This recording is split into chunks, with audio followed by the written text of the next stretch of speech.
panelists. Our session today is called New Reflections on Abjection and Semianalysis.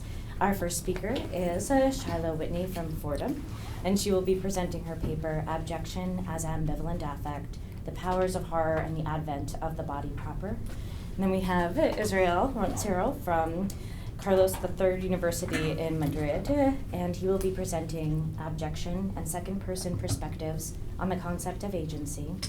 And then we will also have Beata Stawarska from the University of Oregon, and she will be presenting Scientific Semiology and/or Paragrammatic Semiotics, an unexpected alliance between Saussure and Kristeva. Well, let's welcome our panelists.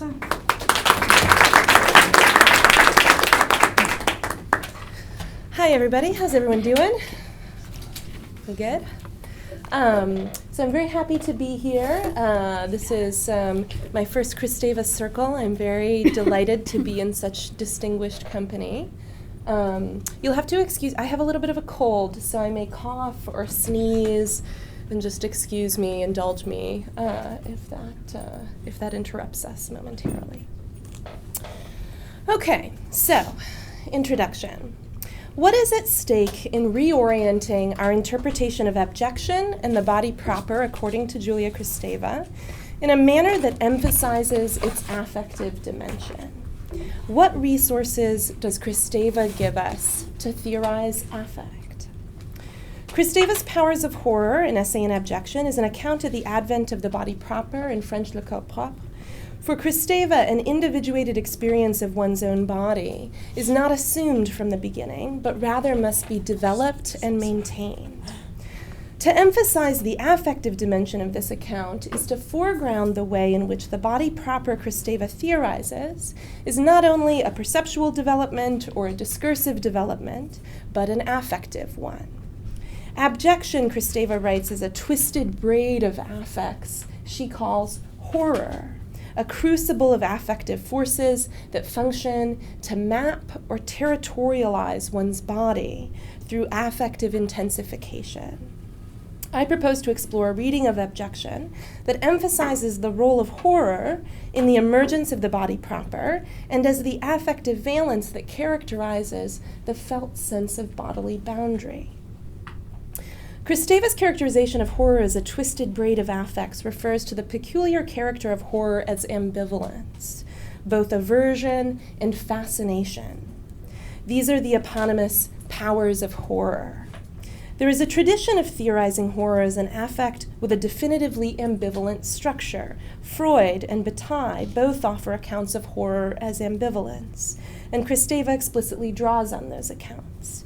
I argue that she offers a unique contribution to this tradition of theorizing the structure of horror as ambivalent, insofar as she understands this characteristic ambivalence as, quote, spatial ambivalence.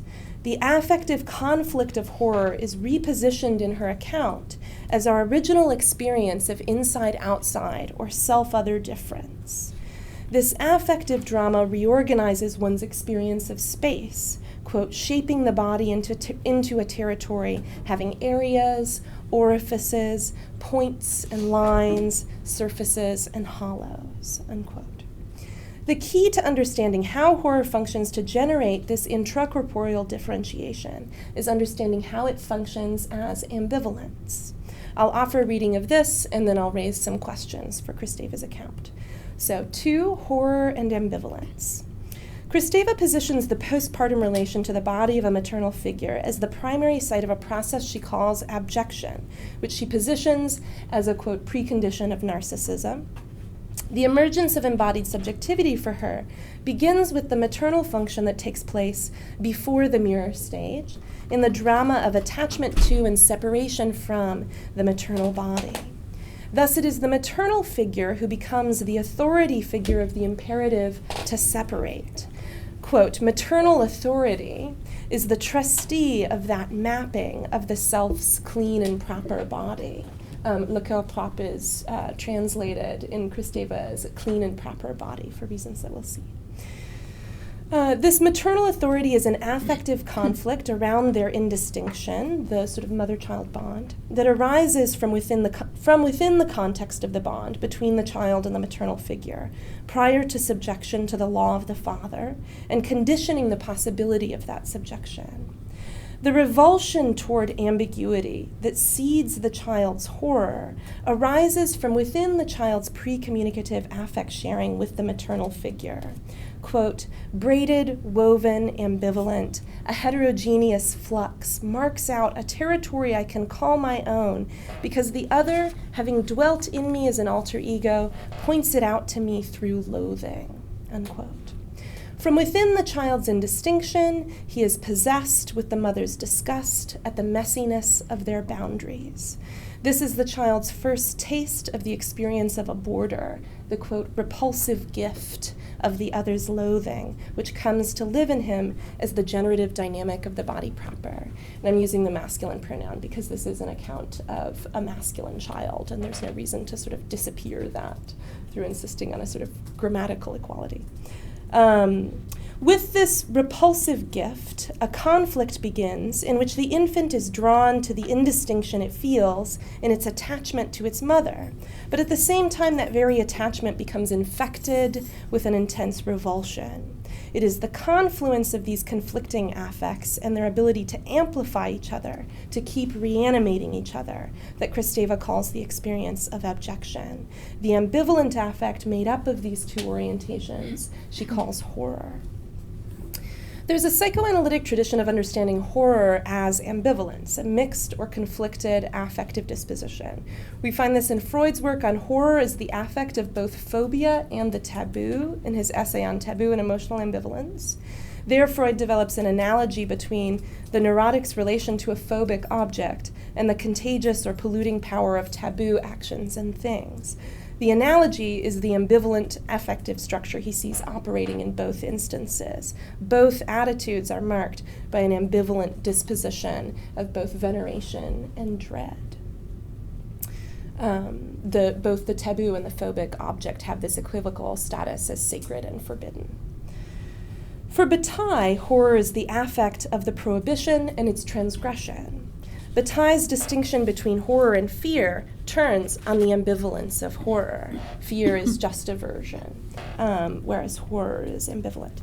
So, quote from Bataille, pure and simple danger frightens one away, while only the horror of prohibition keeps one in the anguish of temptation. Bataille writes, the object of horror, he says, doesn't quite distinguish itself as an object. It's, quote, sticky, a fetid, sticky object without boundaries. It's a very Bataille diction. Indeed, it defies objectification. The object of horror isn't quite an object. The classic example for Bataille as well as for Kristeva is the sight of a corpse. While I feel intense aversion, I'm also bizarrely attracted. I'm drawn in, I'm fascinated. It's this stickiness that Kristeva is developing in her analysis of horror as a spatial ambivalence. What's so disturbing and at the same time so fascinating about the object of horror is that its boundary with respect to myself is unclear. To be exposed to it is to feel my borders in question, troubled and uncertain. As a spatial ambivalence, horror, according to Kristeva, is not merely attraction and aversion to the same object, as if the subject's boundaries remain stable while she is both repulsed by and drawn toward the object. Rather, the ambivalence is also an ambivalence of inside and outside. The spatial reference of the attraction and aversion are called into question by the orientations themselves. And this is the characteristic ambivalence of horror for Kristeva.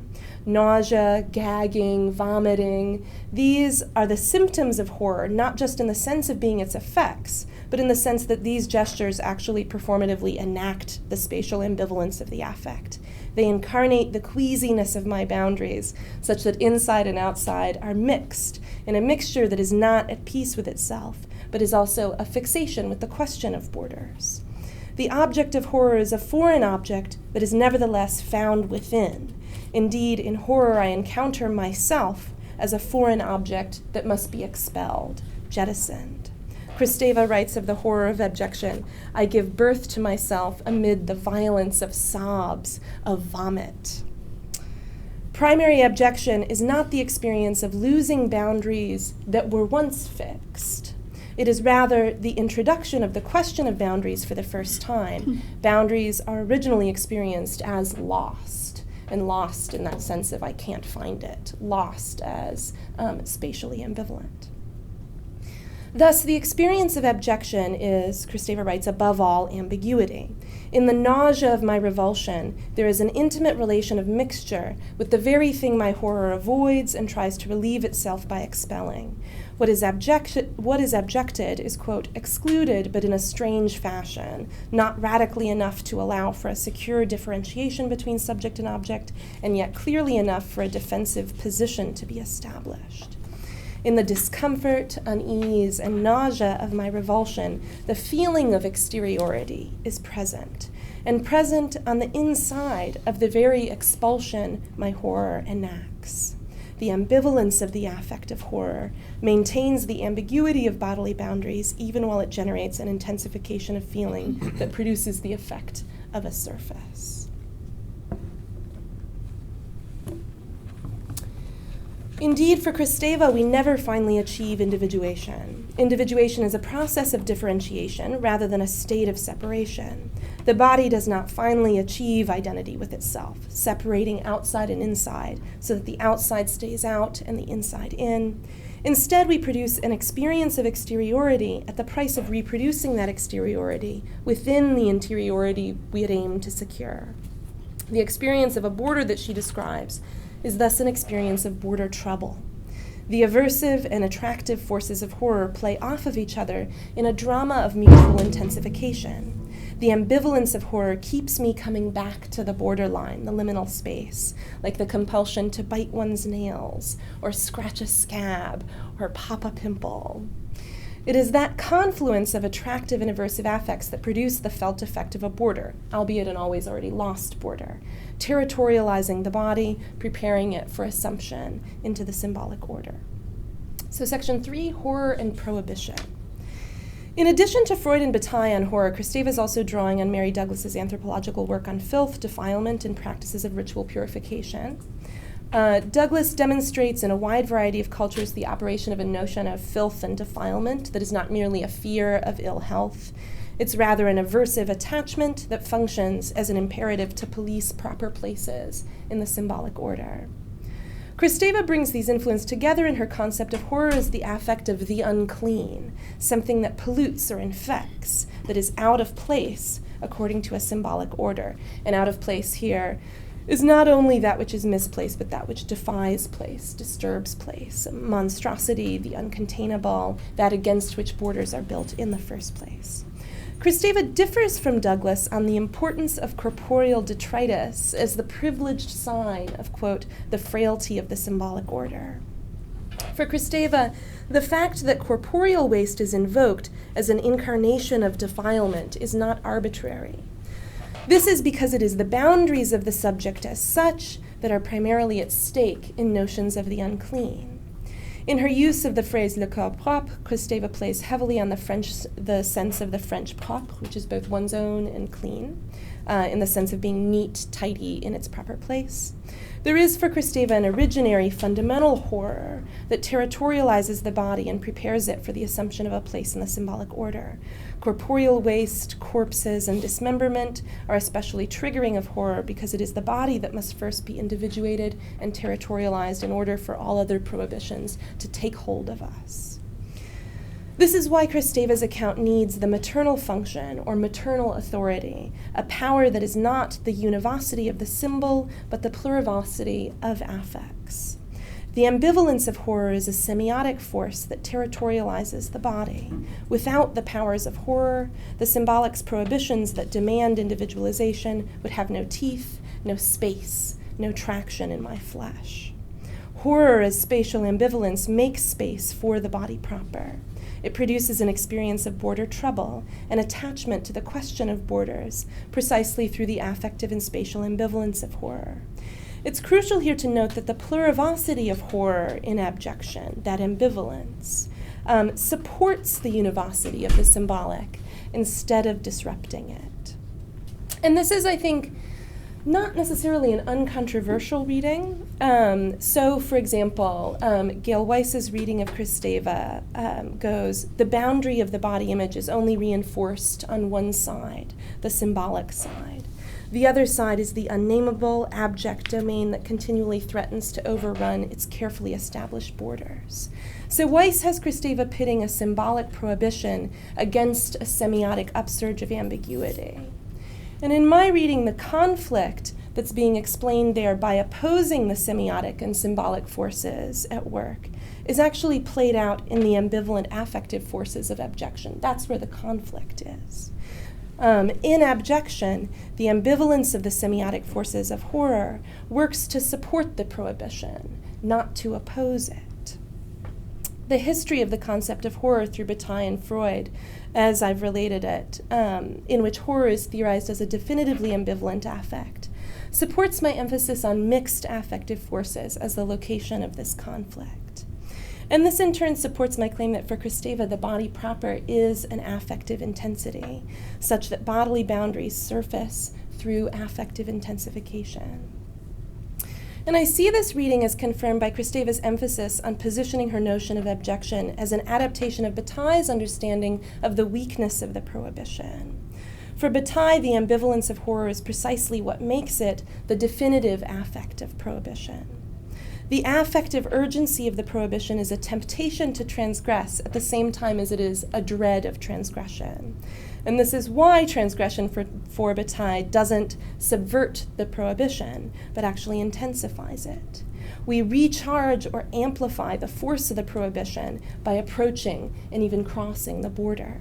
The ambivalence that is the weakness of the prohibition is at the same time its strength.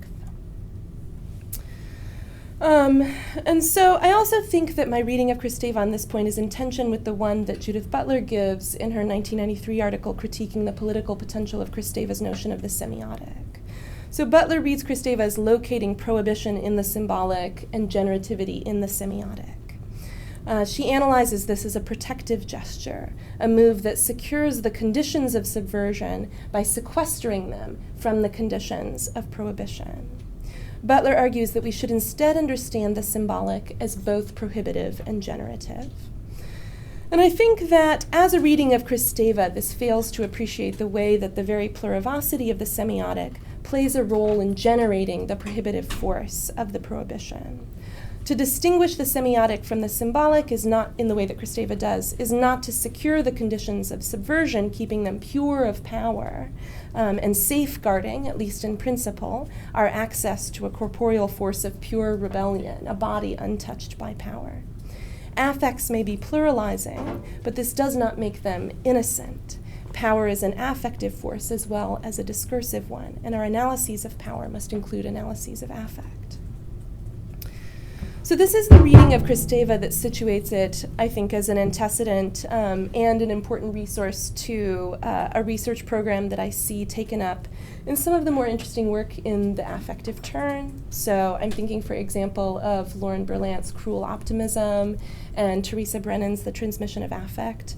So I think that these ultimately offer us analyses of power in terms of affective forces that, even while they're inextricable from a set of discursive practices, function to oppress in ways that are uniquely affective and that have to be understood on that register. I suspect, however, and this is sort of an open question to think about amongst ourselves, I suspect, however, that accounts that are going to do this, that are going to give us an analysis of power that approaches it on that affective register, need to accommodate an analysis of uniquely affective harms. So harms that aren't just reducible to the harms of oppression understood as illegibility in the symbolic order, being positioned as deviant, as abnormal, monstrous, pathological, abject. And I'm not sure how far Kristeva can take us in that direction. So I think this is something for us to think about.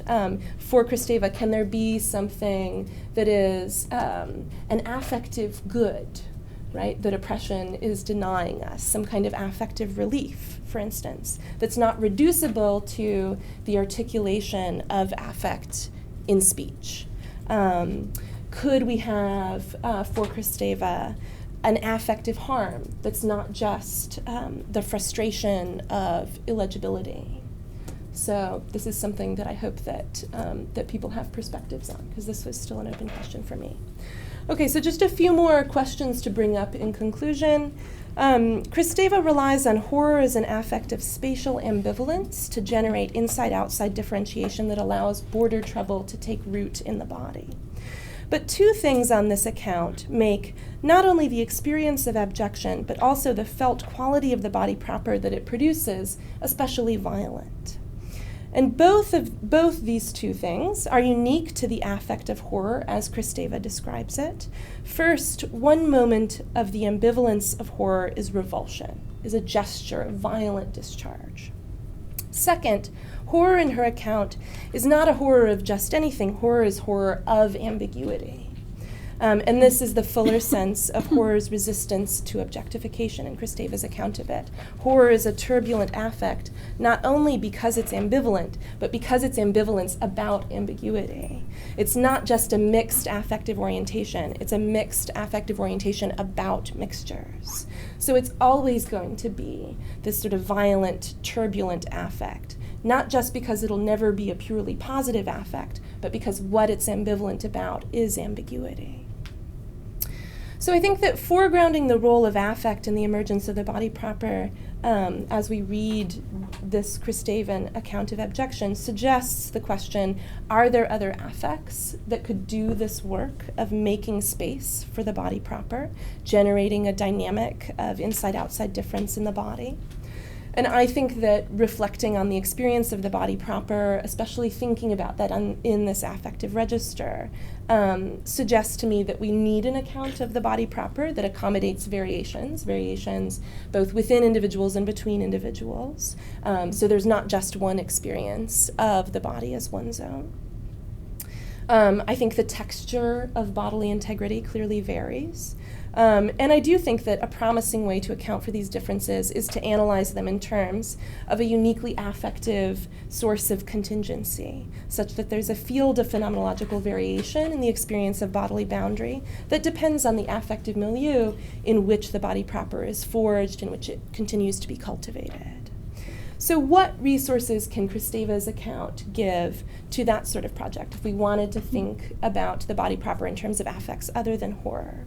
She writes that, quote, "The subject will always be marked by the uncertainty of his borders and of his affective valency as well." So can her work offer us ways to think this affective valency and its sort of undecidability and continuing cultivation in terms other than just the uncertainty of horrified ambivalence? And one way to take up that question, I think, is to ask how to understand the progression from the account of the development of the body proper through abjection in The Powers of Horror to the account of the development of the body proper through narcissism in Tales of Love. So there I think you actually get, and this is something that I'm kind of gesturing at, I haven't got to this and don't have room to go into this in any depth in this paper, but in Tales of Love there's an account of a kind of relief from the ambivalence of abjection that's offered through this triangulating structure of narcissistic affection when a sort of third term enters that mother-child bond. So can that, what Kristeva calls the ternary structure of narcissism, offer an alternative account of how affects make space for the body proper? And can that help us in this question of thinking through the body proper in terms of affects other than horror? Okay, so thank you.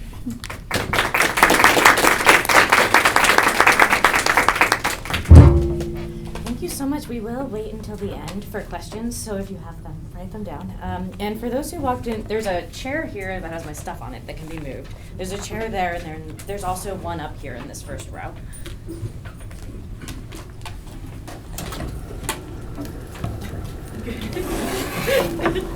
Because I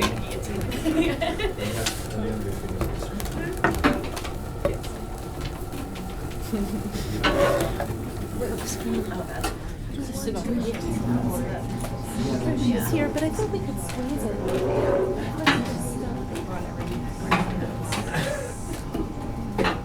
Do you want another chair?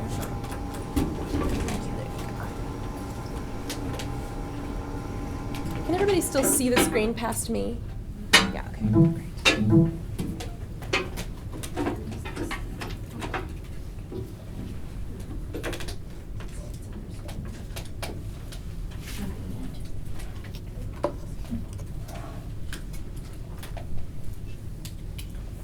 It's turning on now. Is it on now? Okay, great. Thank It's you. warming up. And then, perfect.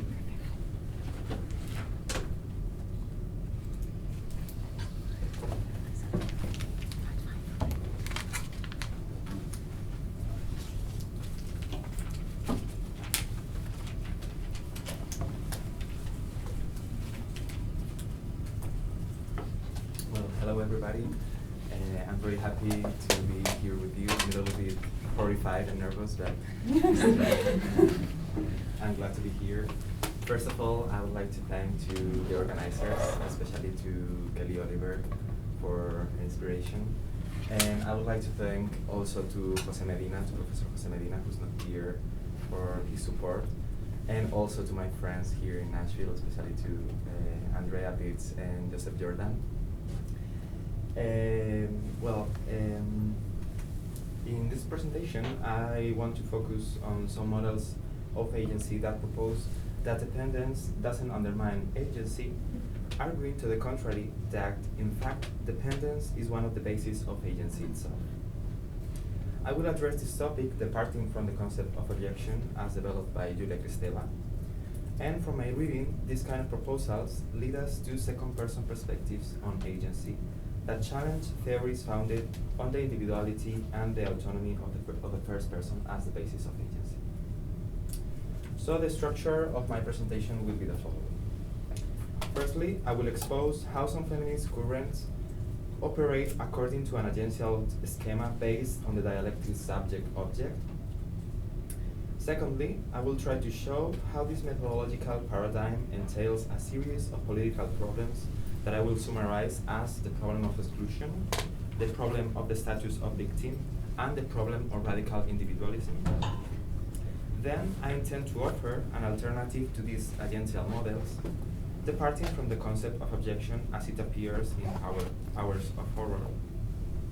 And finally, as a conclusion, I will propose that the paradigm of abject agency, as I want to call it, drive us to second-person perspectives that prevent us from falling into solipsistic and monological narratives. So let us start defining the agential model that, according to my reading, is on the basis of many feminist proposals.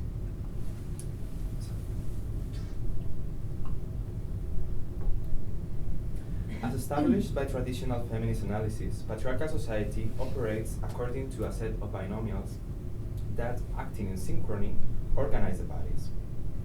The binomial that organizes the male as active and the female as passive is complemented by the patriarchal ideal that ascribes the soul to the male and the flesh to the female, both leading to one of the main dichotomies that articulates the patriarchal society, namely the subject-object pair. As Simone de Beauvoir summed up, the man, represented by the I, refers to the woman as the object, leading her towards a process of reification. Thus, the male, by contrast, occupies exclusively the space of subjectivity. Implicitly coming from this type of feminist analysis, the subject is the only one with agential abilities. If we understand agency as the ability to have responsibility, the ability to articulate speech in a legitimate way, and ultimately being able to act. The woman, meanwhile, being described as an object, is disqualified as an agent.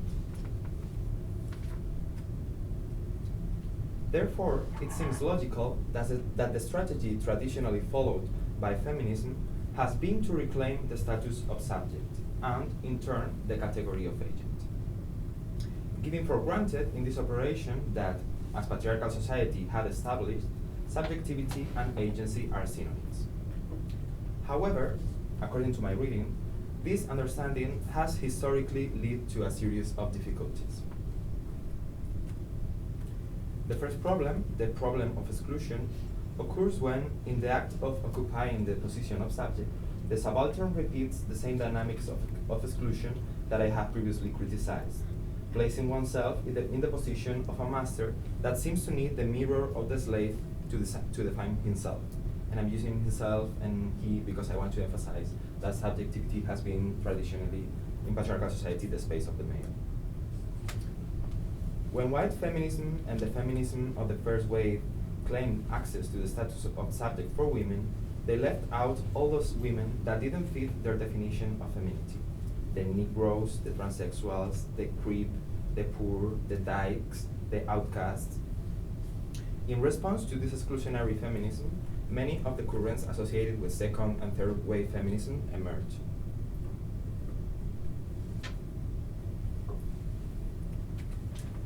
The second problem, the reiteration of the status of victim, comes from the assumption that the recognition of the slave subjectivity has to be given by the master. As criticized by Kelly Oliver, in this view, the subject is the only one who has the authority to include or exclude the subaltern in that privileged category.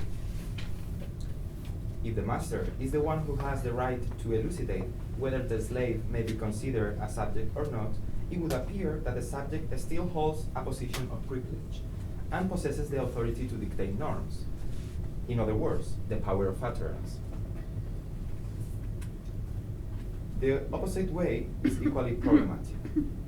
Under the label of radical individualism, I want to refer to some feminist proposals that repeats those dynamics of construction of subjectivity, that do not take into account the voice of the other, and that are developed from a radical ideal of autonomy. This is the case of Bell Hook's proposal, where she asserts that black identity doesn't need recognition from anyone, but it should be recognized by itself, as it appears also in the work of Kelly Oliver. Wittig's proposal, where she aims to form communities outside society, or the idea of performativity of the first Judith Butler, in which it seems that the agent can play independently to build an autopoietic identity, regardless of the community of the speakers that have to give meaning to any linguistic utterance. These three authors share the desire to settle the subject in an outsider position in reference to the textual dynamics of the social. However, as I would like to propose, there is no outside of the text. These aforementioned proposals lead to a solipsistic ideal of agency that ends up building a monological narrative, precisely what was being criticized in the agential model, in the patriarchal model of agency.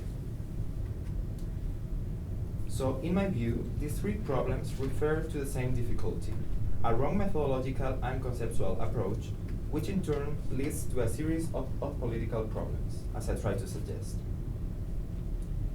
The dialectic that serves as a basis to many feminist proposals hides the real functioning of the dynamics of patriarchal oppression, placing us between two poles of a dilemma that, from my perspective, actually includes a third element that reveals more easily the functioning of this rhetoric of oppression.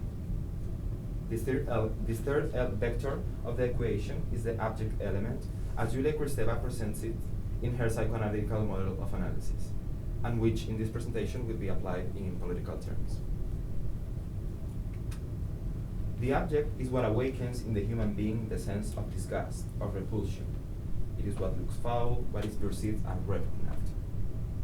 The term abject maintains an etymological familiarity with the word object, and literally means what is rejected, the object being thrown away.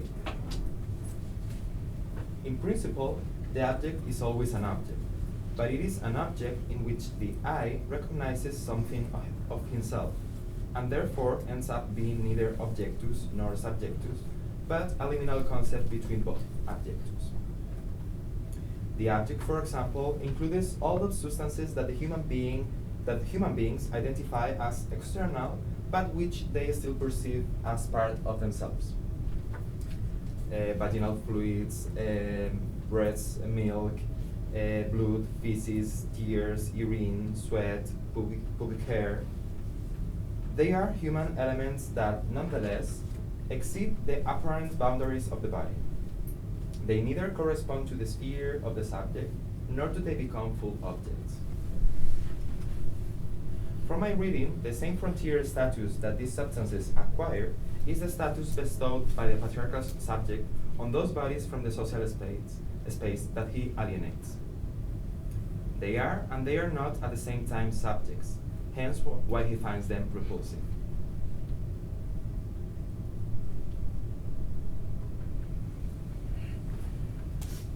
The bodies that the patriarchal subject oppresses aren't simply objects for him, but rather they are much more problematic entities.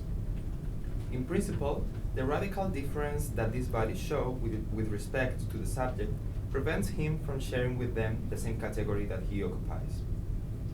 However, at the same time, these bodies continue provoking in the subject a sense of familiarity. The interpolation of their faces, and here I'm using all the time, I have Levinas in the background all the time. The interpolation of their faces makes the subject suspect that, after all, perhaps he and those bodies that he wants to designate as external, different, and likely to be colonized, are similar to him.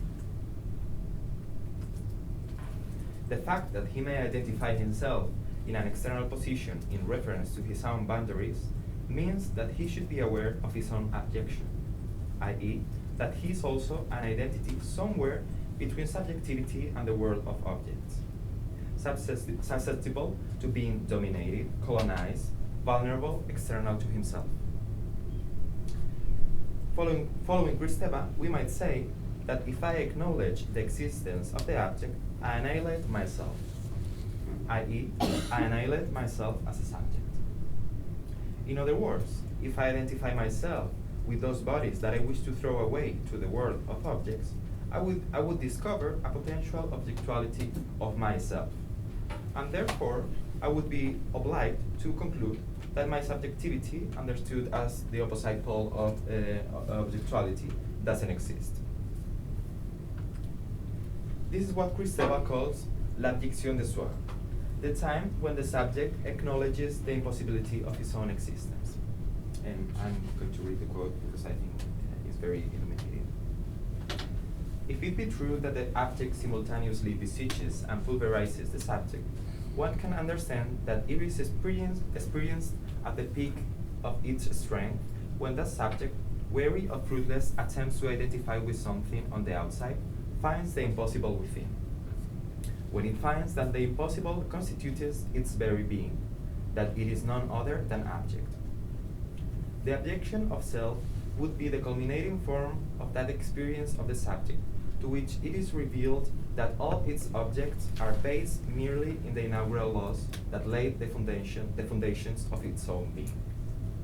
In short, the object forced the subject to face the most intolerable of the questions: what am I?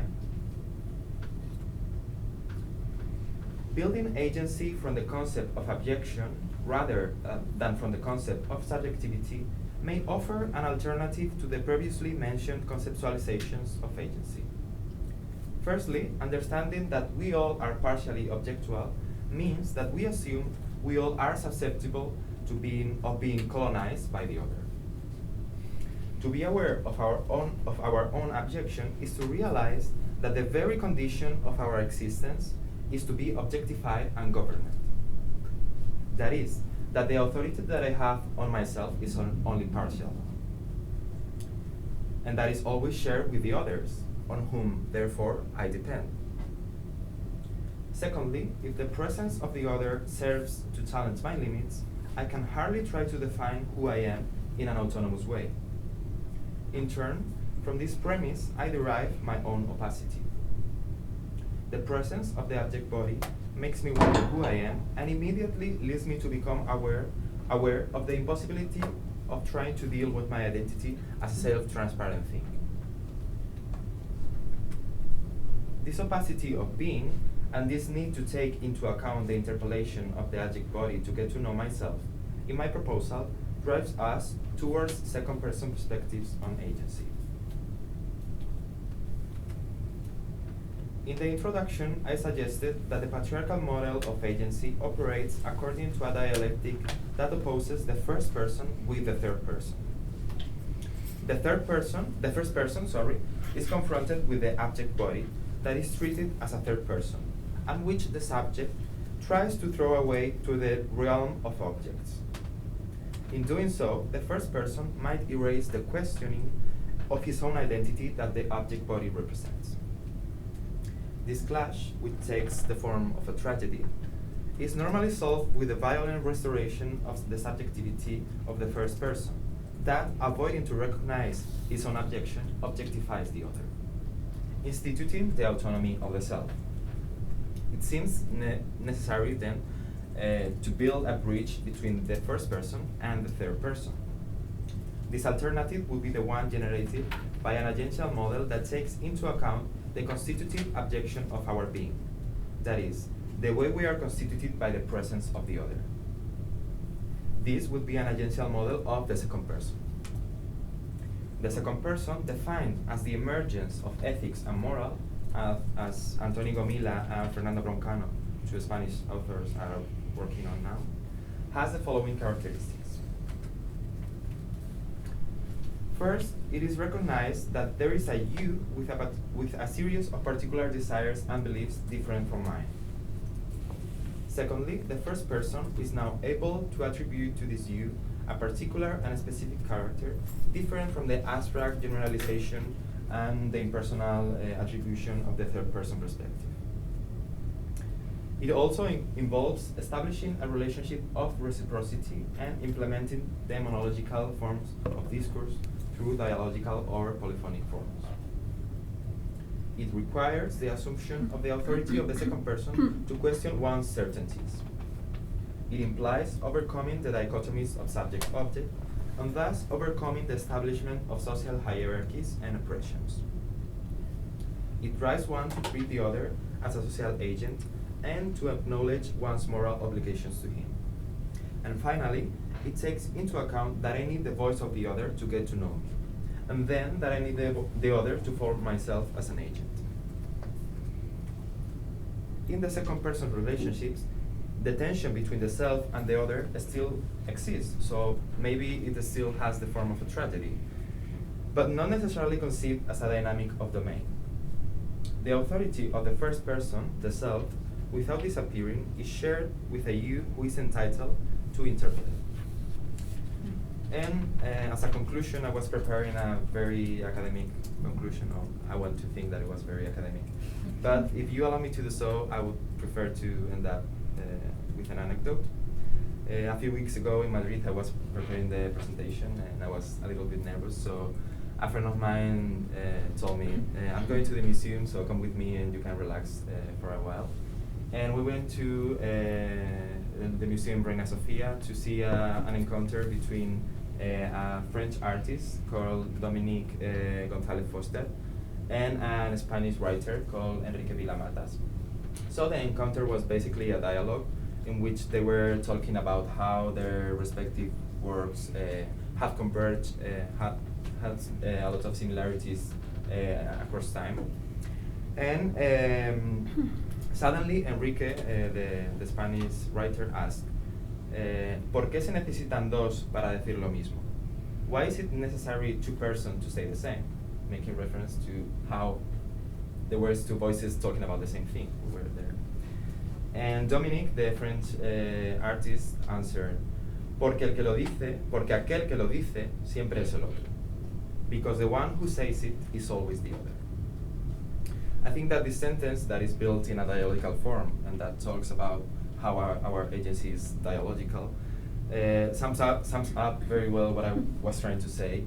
And following this idea, I would like to invite you in the turn of the questions to help me to develop this precarious voice. So thank you so much.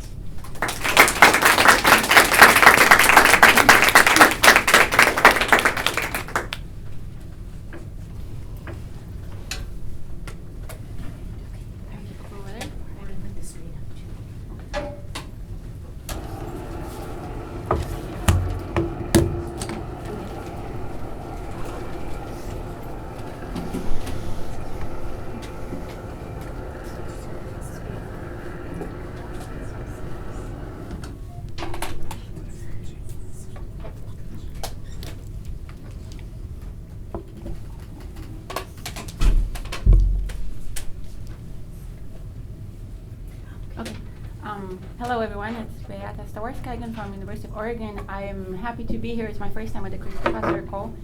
I have, pardon me, I also have a bit of a cold. As Shiloh does, which I hope will not interrupt this talk, I'd like to congratulate the organizers on pulling off this organizational core. It's really impressive. My paper is part of a larger project. It's some of the arguments I'm going to present here are developed in more length in a book called Saussure's Philosophy of Language, Undoing the Doctrine of the Course in General Linguistics, which is coming out with Oxford in winter. So if you folks are interested in some of the points I'm only really able to touch on briefly in this presentation, then the book will be probably a good place to look at. Excuse me. So the title is Scientific Semiology and or Paragrammatic Semiotics. Excuse me. An unexpected alliance between Saussure and Kristeva. In her work dealing with linguistics and poetic language, Kristeva distinguishes between two possible approaches to language, both derived from the work of Ferdinand de Saussure. The first one is a scientific semiology, which seeks to study language as a structured system of signs, a static, closed, and autonomous system dissociated from any notion of the speaking subject. This approach has been programmatically adopted within the structuralist tradition in philosophy and the human sciences. The second approach is a paragrammatic semiotics, which draws on Saussure's unorthodox studies of poetic language from the anagrams, which were published in Words Upon Words.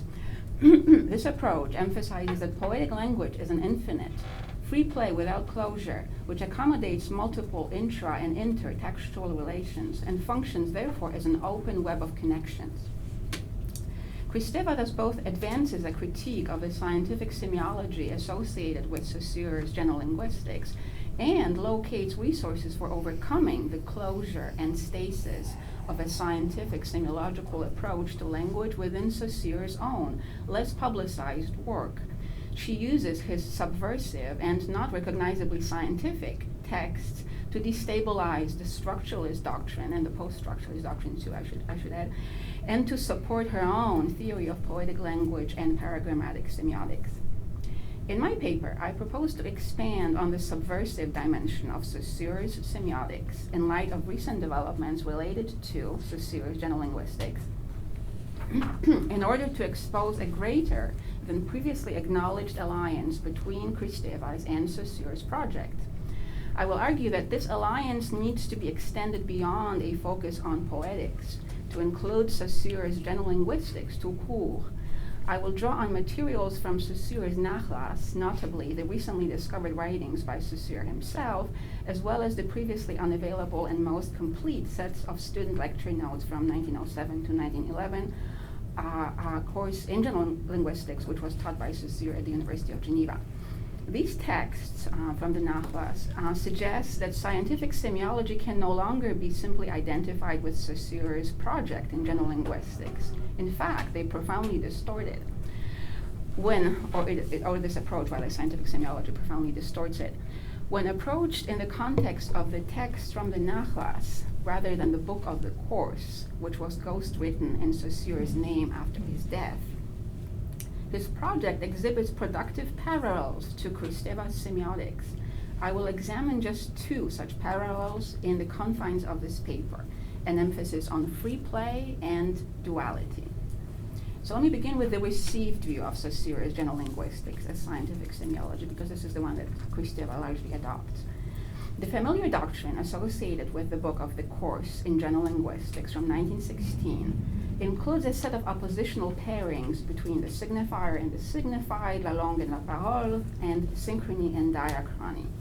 These paired notions are organized according to a logic of violent hierarchies, wherein the signifier towers above the arbitrary signified content. Synchronic arrangements between signs within a system are elevated above diachronic differences. And la langue is elected as the proper object of scientific study, independently of the contingent processes related to speaking, or la parole.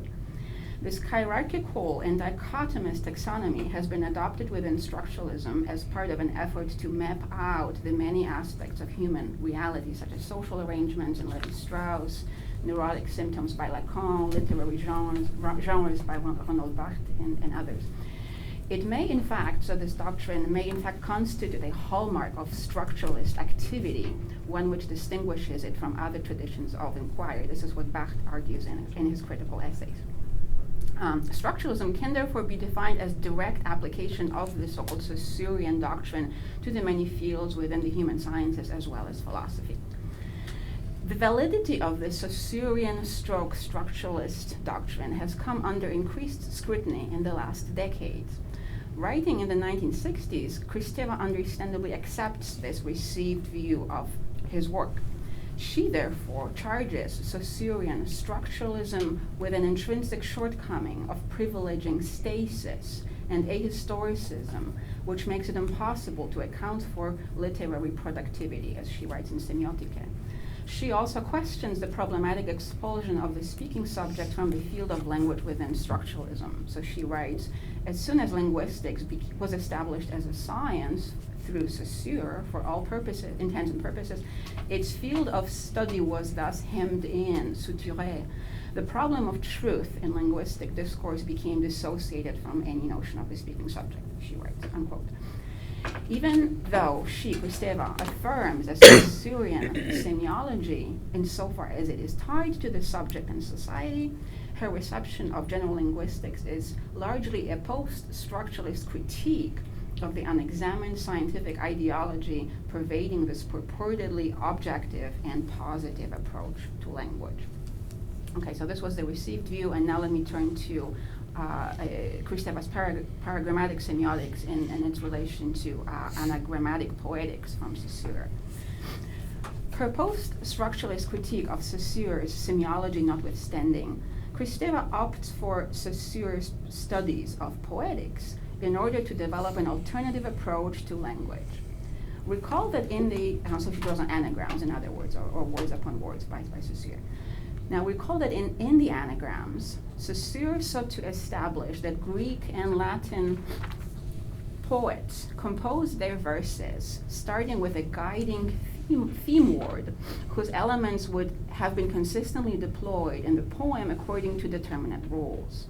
These studies suggest that poetic language contains a hidden but discernible system of formal relations between phonemes, and as such deploys another logic behind the one immediately apparent, a logic that Kristeva will call paragrammatism. Poetic language does not therefore seek to put signifiers in the service of a referential function, but rather of unbounded semiological play. Kristeva writes that in the anagrams, the Saussurean sign introduces, she writes, the heretofore unrecognized possibility of envisioning language as a free play without closure, unquote. In fact, Kristeva argues that the very concept of the sign, with its vertical and hierarchical distinction between the signifier and the signified, can no longer be regarded as a self-standing unit within poetic language. Instead, the minimal linguistic unit is, she writes, at least double, and includes a dialogical relation played out between the variously combined and paired textual elements, both within the space of an individual text, as well as in the space between the texts that respond to and summon one another. This is the famous intertextuality that she's referring to here. Drawing on the anagrams, this means that each sign is irreducible to the signifying relation playing out within it. It is also, so each sign within a poem is also a site of the other scene of linguistic play, organized around the word theme and its permutations within a text. The word is therefore both itself and a host for another word, which organizes the poem according to identifiable rules. Kristeva can conclude, therefore, quote, that the double would be the minimal sequence of a paragrammatic semiotic, so not an individual sign, but the double, again, this word theme, the couplet, would be the minimal sequence of a paragrammatic semiotics to be worked out starting from the work of Saussure in the anagrams, and backed into, she says, unquote. So in sum, Kristeva's paragrammatic conception of poetic language as free play and an open-ended web of relationships develops and conceptualizes Saussure's anagrammatic project from his studies of poetic language. Saussure emerges therefore as a possible ally in her own semiotic venture, but only as long as his reflections shed any pretense of scientific rigor and objectivity. Okay, in this next section I'm going to spend some time working with Saussure's general linguistics and address some of those unexpected alliances between the sort of the new research on Saussure and Kristeva's own semiotics or Semianalysis. In the remainder of this essay, I will argue that an emphasis on free play and dual relations can also be found within Saussure's general linguistics as developed in the materials from the Nachlass. So again, Saussure's own writings, some of which were recently discovered, and the student lecture notes, some of which were relatively recently published in toto. Contrary to the received view that language, or la langue, constitutes a static and closed system, Saussure regards language as a web of analogical relations, that is, a web of innovative and creative linguistic expressions which were made by the speakers in analogy with established expressions. For example, an author writing in the French may coin a new term such as répressionnaire. The term is made in analogy with mission, missionnaire, répression, répressionnaire. I'm sorry I'm giving you French examples, but these are the ones that Saussure and his students use. Another example would be an adjective such as firmamental and firmamental, which both come from firmament or for firmament in analogy with fin and finon. These examples count as according to Saussure, count as veritable linguistic creations, since the novel form does not replace or modify a pre-existent one, so there was no akin term prior to the innovation, and yet the novel form does not emerge ex nihilo either, but is guided by the established pathways connecting nouns for states and participants, nouns and adjectives, the singular and the plural forms of nouns, etc. Such analogical innovativeness can be found within any literary or artistic creation, he writes, and is therefore directly relevant to the creative usage of language and in literature.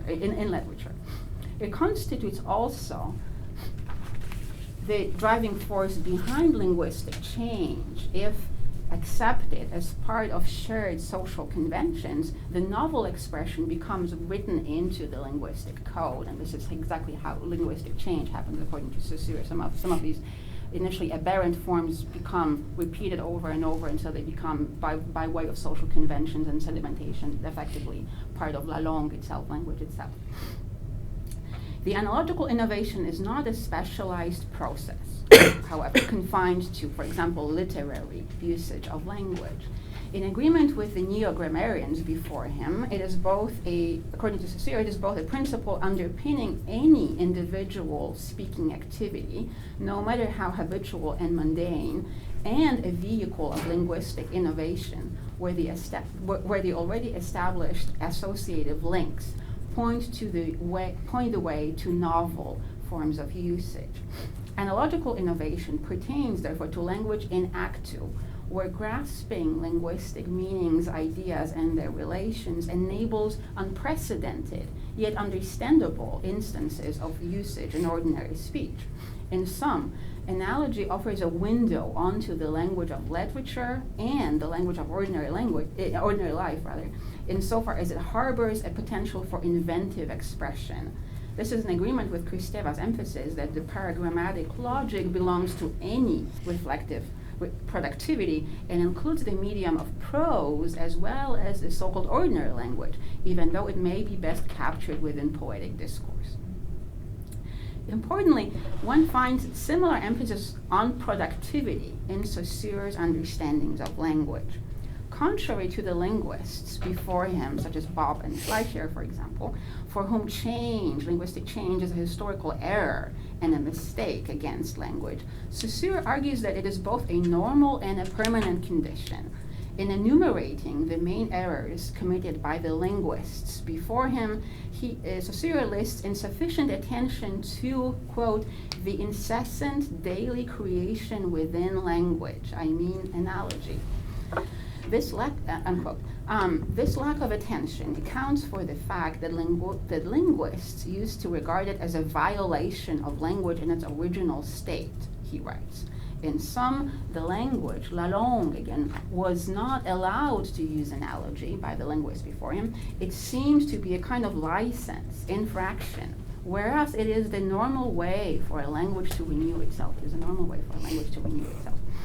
Saussure thus issues a plea to recognize this continual work of renewal,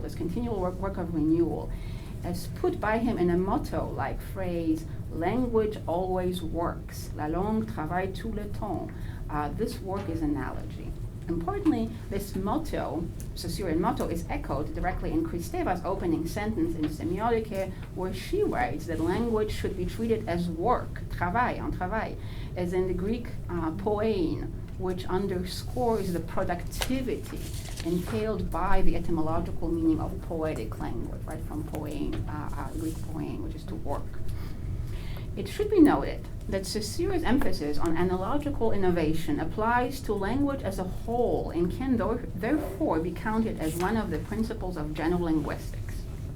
The linguist, Saussure, goes as far as to equate the totality of language with the processes and products of analogical work. So he writes, quote again, any language at any moment is nothing other than a vast web of analogical formations, some very recent, others dating back so far as one can only guess them. Asking a linguist to name some analogical formations is therefore like asking a mineralogist to name some minerals, or an astronomer to name some stars. I say this at the outset so as to avoid any misconceptions concerning the value given to these facts. They are neither exceptional nor anecdotal, neither curiosities nor anomalies. Rather, they are the most clear substance of language everywhere and at all times, its everyday history and the history of all times. Close quote. Such overt emphasis on linguistic productivity and play made by Saussure within a series of reflections on general linguistics subverts the received view of language as a static and ahistorical sign system. This emphasis is only strengthened by the fact that in the student lecture notes, linguistic analogy is used, in fact, to introduce this famed distinction between the synchronic dimension of la langue on the one hand and the diachrony of la parole on the other. Contrary, however, to the received view, this distinction is construed as a permeable, reciprocal, and non-hierarchical relation. The distinction between synchrony and diachrony is therefore not a vertical hierarchy of the properly scientific and, on the one hand, and merely contingent linguistic fact. It is rather a distinction between linguistic products, which are those synchronic states, and linguistic processes, that is diachronic speech, which continually act one upon the other. I propose that this conception of linguistic productivity, this emphasis on an interplay between productivity and product, right, the interdependency and the mutuality there, fits well into Kristeva's Paragrammatic Semiotics. Another affinity between Saussure's general linguistics and Kristeva's semiotic project can be found in a shared commitment to linguistic duality. It is usual to regard Saussure's conception of language as being based on the distinction between the signifying and the signifying facets of an individual sign, and as therefore wedded to the traditional notion of a signatum. And this is, for example, what Derrida in Of Grammatology accuses Saussure of doing, right? And therefore of privileging metaphysics of presence as kind of contained in this notion of a signatum. However, this conception is chiefly a product of, so this attachment to an individual sign, in other words, is chiefly a product of the editorial misrepresentation of the source materials, which confuses the received view of language as a nomenclature, critiqued by Saussure, and his own proposed view of language as a complex web of intersecting relations. That's something that I develop in more detail in the forthcoming book. Referring to the famed diagram picturing the concept, such as a tree, I hope folks can recall perhaps a diagram from a course in general linguistics where you have the kind of the bubble that's divided between the concept of the tree and then the little Latin word arbor, right? So this famed diagram is actually used by Saussure as an example of the nomenclature view of language which he critiques, right? So the view that words stand as kind of labels or names for pre-existent things or concepts. This is a view that he uses, again, as an illustration of the view that he's critiquing. It's not, in the student lecture notes, an illustration of his own view at all. Okay, so again, this conception is chiefly a product of the editorial misrepresentation. Pardon me, I lost sentence here. So referring again to the famed diagram that I just mentioned, picturing the concept such as a tree and the auditory image of it, such as the Latin word arbor, which suggests that the signification is the counterpart of the editory image and nothing else. The word appears or is taken as an isolated and absolute whole. Saussure observes, and these are his own words, a trap awaits us in this view as in a cave, a cavern, right? So if you're looking at this diagram as a kind of an exemplar of a view of language, you're mistaken, right? You're falling into a trap, he says. The trap has to do with this. How can signification ever be engendered within any individual sign if it is also contingent on the mediating relations to other signs in the language system, he asks. And the response to this paradox, how can words be both signifying something and interrelated one to another? The response to this paradox is to adopt a systemic or a textual view rather than one of an individual sign from the start, he says, right? Adopt a textual view from the start, don't stick to the individual sign. That means that a sign is not defined in terms of signification only, but also in Saussure's terms, its value, a category relative to the given term's relations with other surrounding terms. To use the classic example, the French mouton does not have the same value as the English sheep, since the former, the French, refers both to the animal on the hoof and on the table, as he puts it, while the latter, so sheep, it refers to the animal but not to the meat itself. This simple lexical fact illustrates the far-reaching philosophical idea that a word such as sheep cannot rise to the task of labeling a pre-existent natural kind grasped by means of a universal idea, since the ideas themselves are shaped by what could be termed the semiological halo or horizon of any individual word. This semiological horizon is not simply external to the individual word, circumventing a clearly delimited, bounded being. According to the student lecture notes, signification and value overlap in part, even though they cannot be collapsed. Saussure dismantles, therefore, the nomenclature view of language, which posits a series of seemingly disconnected and self-standing terms. He writes that, quote, the real configuration is A-B-C, outside of any knowledge of a functional relationship such as an asterisk to an A, where this asterisk would stand for an object knowable in advance. The real configuration, therefore, is, to put it like in Kristeva's terms, at least double, right? We begin with 2 or 3 terms standing in a relationship before we can have a signifying relation established between any individual term and this asterisk that the term would be standing in for, right? So the real configuration is therefore at least a double relation between signs rather than an individual sign linking up with a referent. As Saussure notes, the truly ultimate view of language, and at least so far as we dare to speak of it, is that there is never anything that can reside in a single term. And this because of the fact that linguistic symbols have no relation to what they ought to designate, thus that A is incapable of designating something without the help of B, and likewise B without the help of A, or in fact that both of them are without value except through their reciprocal difference, or that neither of the two has value, whether it be through any part of itself, for example, the root of the word and so on, except by means of this same plexus of eternally negative differences, a plexus of eternally negative differences. It is astonishing, he writes, but where in truth would the possibility of the contrary lie?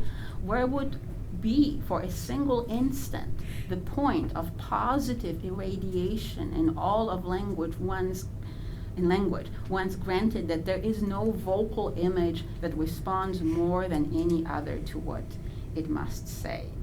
Close quote, this is from his annotated notes.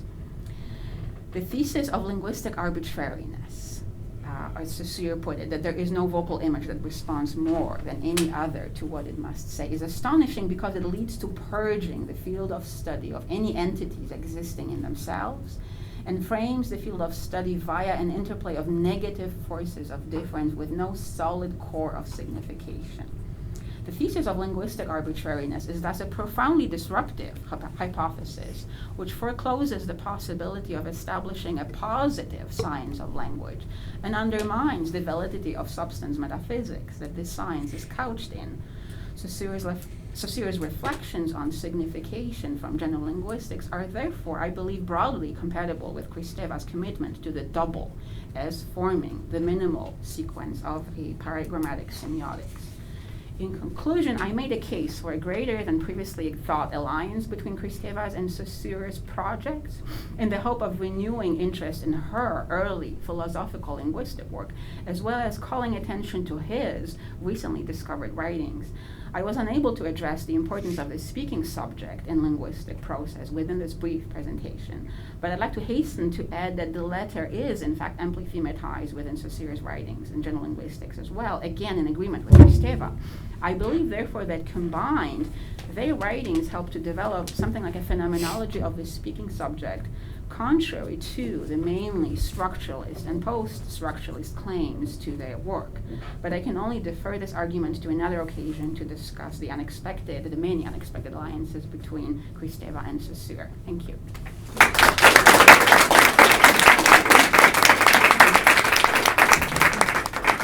Okay, great. We have about 15 minutes for questions. So what we'll do is I can keep track. Maybe introduce yourself, let us know where you're coming from and who your question is directed for. And we'll go from there. Andrea? Hi, thank you all for the panel. I enjoyed it very much. I'm Andrea Pitts from Vanderbilt University. And my question is for, is it Beata? Yes. Beata. I was really glad to hear you mention at the very end of your presentation about the speech and the speaking subject. I'm actually quite interested in the relationship that where you see Saussure and Kristeva potentially developing a kind of politics of communication. So whether there's kind of political implications for what you're suggesting about the doubling or the kind of horizon of language that you've articulated here. And in particular, I'm thinking about articulations of the self, or the ability to speak oneself, or to speak in a pluralized we.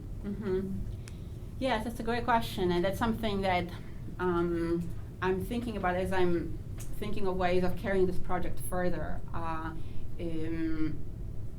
I believe that for one, we just perhaps say a couple of things about what Saussure is doing. We typically think of him as a founder of structuralism and post-structuralism, and so it was very surprising for me to find in his own writings this emphasis on consciousness and speaking subjectivity and acts of language and so on. So rather than the speaking subject being this kind of an epiphenomenon, right, that simply results in response to an already established, firm, fixed kind of linguistic code, it seems that the speaking subject there is someone who does deploy the code, but also can, by play, by novel instances of linguistic use, right, by resignification and so on, especially when these processes become, taken up by a social group, right, then they feed back into the code and rewrite it effectively. And that's something that I think is very powerful as a resource for thinking about social movements, for thinking about strategies of resistance, right, to normalization. It's a theme that is obviously very present, very strong in Kristeva's own work. We don't usually think that Saussure is someone to look to for advice on these kinds of questions, but I think that he is, and I think that what's interesting in to still keep on talking about his project is that he emphasizes how a child, a foreigner, and a poet are in this privileged position because they are more likely to play with language or make mistakes again language, right? Or to is in poetic usage of language, to consciously, deliberately, right, push it in new directions. So these forms of novel linguistic use, again, by foreigners, by poets, and by children, right, I think, would be great instances, again, of this sort of subversive use of language, right, that can destabilize the code a little bit, right, that can help to re-signify it. I'm thinking also of say, Butler's work and her emphasis on how, language is both oppressive and can, there is sexism really written into language, but through novel instances of usage, like reclaiming the word queer, the word itself becomes re-signified, right? So if it's taken up by a group and it's used as a celebratory term rather than a, denigrating one, it truly means something else, right? And it becomes empowering and it becomes truly re-signified in the process. So I think that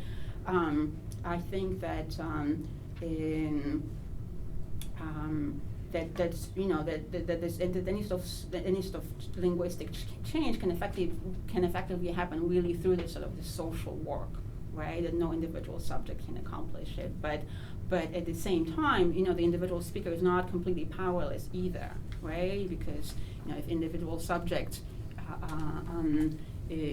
playful usage of language is taken up and carries some force, then it truly can rewrite the code. Okay, I saw 3 hands. We'll go here first, and then Joseph. Miglana Nikolchina, Sofia University. I have 2 questions. One quick question for Shiloh, is it Whitney? Shiloh. And another one for Beata. How is it pronounced? Stawarska or Stawarska? Depending which language, right? So I'm used to it. Yeah. Stawarska is how it's said here. Stawarska in Poland, Stawarska in. Yes, because this combination could be only Polish. Exactly. So my question is about laughter in Kristeva. Have you thought about what she does with it and whether it could work somehow in your project? I came across a reference to this just the other day, and it is it's something that I think would be very fruitful to think about. I haven't really done that work yet, but yeah. So do you want to say any more about what you're thinking? No, I'm not sure. I just think it could help you in this project or Yeah. answer the questions you ask. Yeah. So it's in place names. It's in some text in polylog. I'm not sure, but this stage of her work. Yeah. Thank you. And then, as regarding Beata Stawarska's work, I can only salute and hail what you're doing. And my question is whether you believe it. This type of work could be broadened with respect to structuralism in general, because I think there is a lot of received ideas there which need to be reconsidered. Mm-hmm. Can you say briefly what ideas you're thinking of? Well, I think many of the so-called structuralists have been misread in terms of seeing them as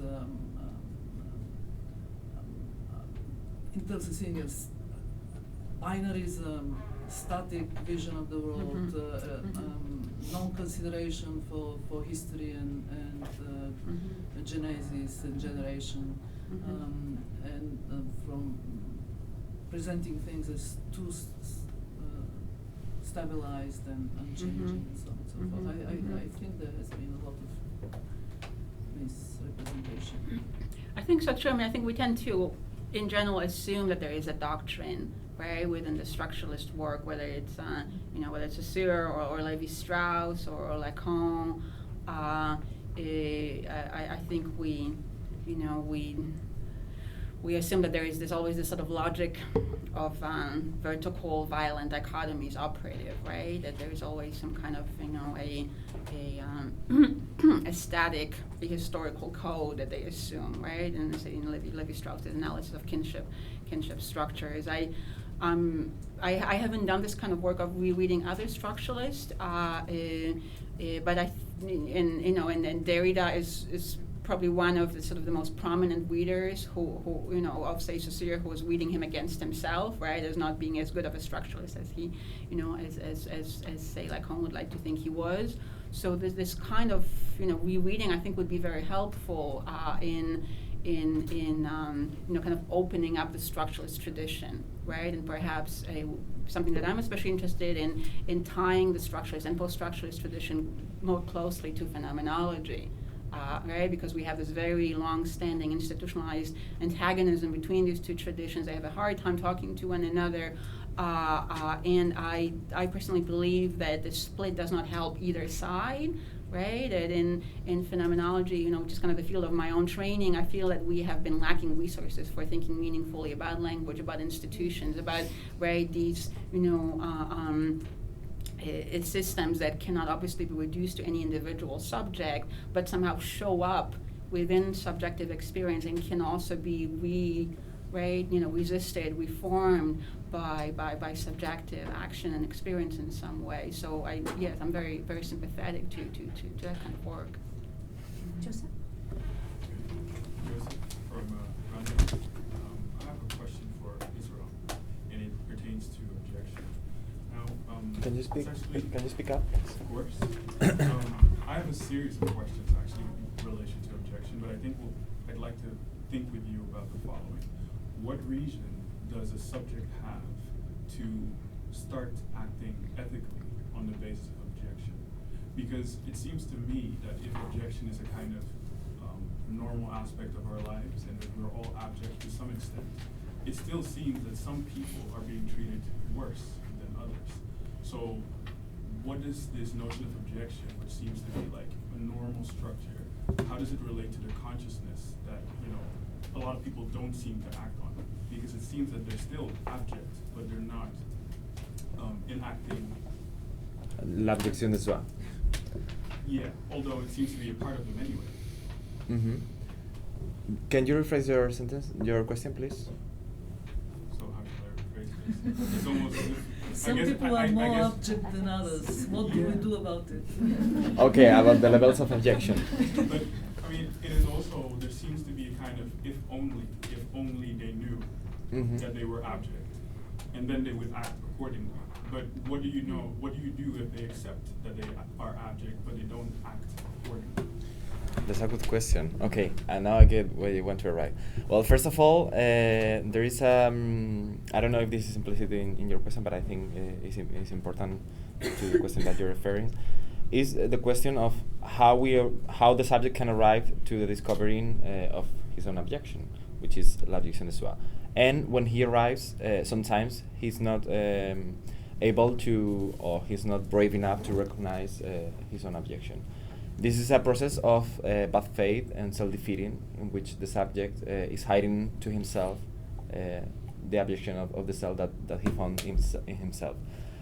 Why does he do so? Because, as I try to propose in the presentation, because it's you're losing power, maybe, like being a subject, having this privileged position, like hiding to yourself and to the other that you're abject. You maintain this position of power, and you allow to yourself to continue with the oppression of the other. And then the second point of your question, I don't know how to answer. But before you move on, though, because if you have this position of power, why would you suddenly give up this position of power? Mm-hmm. There's no reason for you to do so, because why would you not just continue oppressing?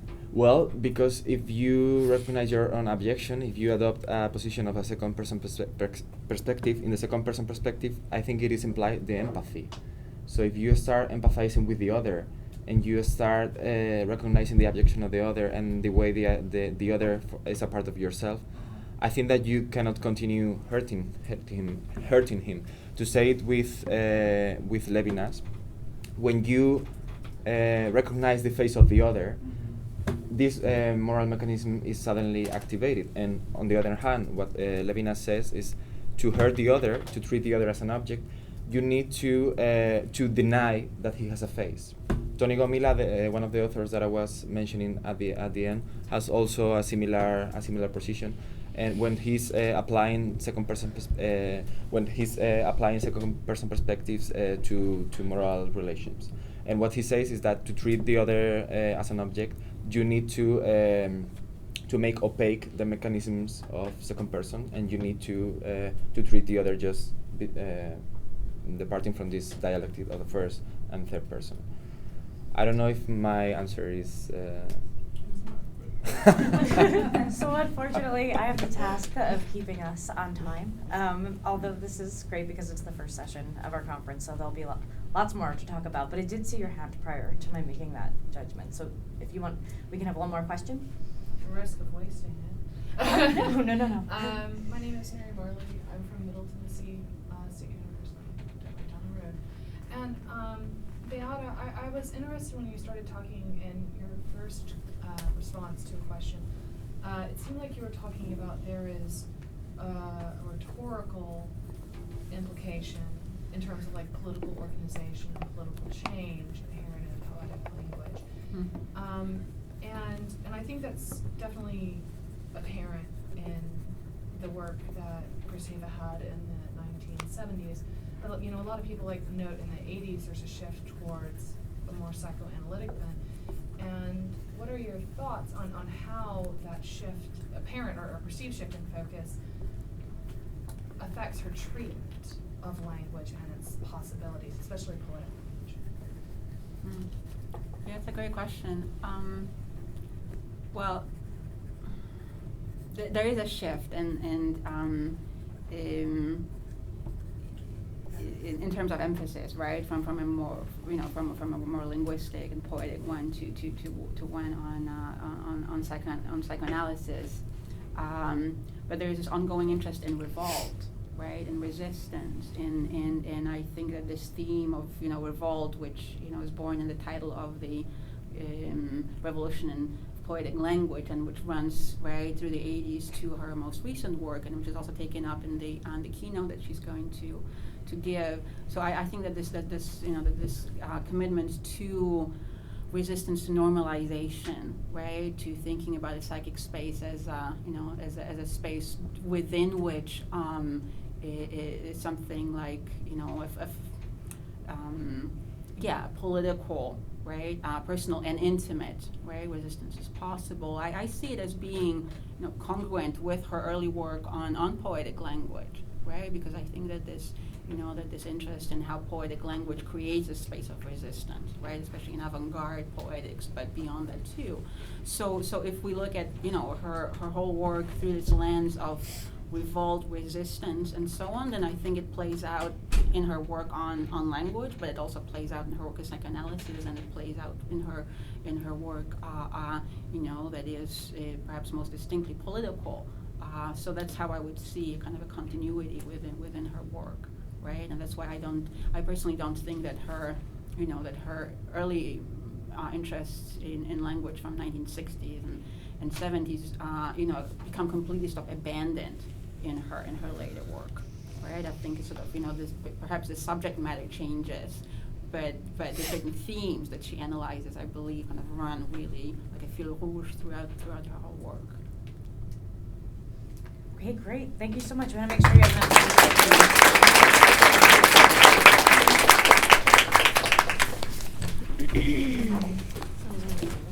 I loved your paper. Oh, cool. That's really interesting stuff. So excited. No, that's really neat. It actually makes me wonder about, the pace was good, and I liked your Oh, model well, of otherwise now also I having this. would love to see this material. When you were getting a lot of movies, No, I mean the book is in English. I love It's kind of Oxford, but I mean, if you're interested, I'd be happy to share